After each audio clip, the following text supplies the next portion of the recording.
ସାଙ୍ଗମାନେ ଆପଣଙ୍କ ପ୍ରିୟ ଧାରାବାହିକ ଅର୍ଜୁନ ଆପଣମାନେ ଦେଖିବାକୁ ପାଇବେ ଏକ ଜବରଦସ୍ତି। ହଁ ସାଙ୍ଗମାନେ, ଆଜି ଅଂଶ କହିବ ଯେତିକି ମିଳୁଛି ସେତିକି ଖାଇଦେବ, ଆଉ କିଛି ଦିନ ପରେ ତ ଏ ୱାନ୍ସ ବିକ୍ରି ହେଇଯିବ, ତମେମାନେ ତ ଦାଣ୍ଡରେ ଯାଇ ବୁଲିବ। ସେତେବେଳେ ଭଦ୍ରା ଜେଜେମା କହିବେ କି এই ୱାସ୍ କାହାର ସାହସ ଅଛି ବିକ୍ରି କରିଦେବ, ମୁଁ ଏ ୱାସ୍କୁ ବିକ୍ରି କରିବାକୁ ଚାହୁଁନି। ସେତିକିବେଳେ ସେ ରାଗିକି ଏମିତି କହିବ। ସେତିକିବେଳେ କ'ଣ ହେଇଛି ନା ଜୀବନ ବାପା କହୁଛି କାହାର ସାହସ ଅଛି ଏ ୱାସ୍କୁ ସେ କିଣିଦେବ, ମୁଁ ଦେଖିବି। ସେତିକିବେଳେ କ'ଣ ହେଇଛି ନା ଜୀବନ କହିବ କି ଏକ୍ସକ୍ୟୁଜ୍ ମି ଏମିତି କହିକି ଡାକିବ। ତାପରେ ଜୀବନ ପାଟି ଶୁଣି ସମସ୍ତେ ସେପଟକୁ ଅନେଇବେ, କେହି ଜାଣିନଥିବେ ଏ ଜୀବନ ବୋଲି। ତାପରେ ଜ୍ୟୋତି ବି ଆଶ୍ଚର୍ଯ୍ୟ ହେଇଯିବ କିଏ ଆସିଲା ବୋଲି। ତାପରେ ଜୀବନ ପ୍ରଥମ ପାଦ ପକେଇକି ଭିତରକୁ ଆସିବ। ତାପରେ ଜୀବନ ଗୋଟେ ପଞ୍ଜାବୀ ବେଶରେ ଆସିଥିବ, ସେଇଥିପାଇଁ ତାକୁ କେହି ଚିହ୍ନି ପାରିବେନି।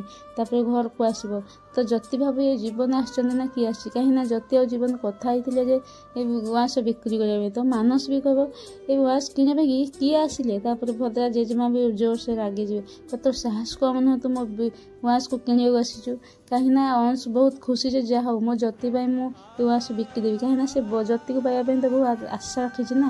ମାନସ ଭାବିଲା ଏ ୱାସ୍ ଯଦି ବିକ୍ରି ହେଇଯିବ ମୁଁ କ'ଣ କରିବି, ଏ ଅଂଶ ତ ସବୁ କିଛି ଲୁଟିନେବ। ହଁ ସାଙ୍ଗମାନେ, ଆପଣମାନଙ୍କୁ କ'ଣ ଲାଗୁଛି ଏ ୱାସ୍ କ'ଣ ଜୀବନ ସତରେ କିଣିବ ନା ଅଂଶ ବିକ୍ରି କରିବ କି ନାହିଁ, କମେଣ୍ଟ ମାଧ୍ୟମରେ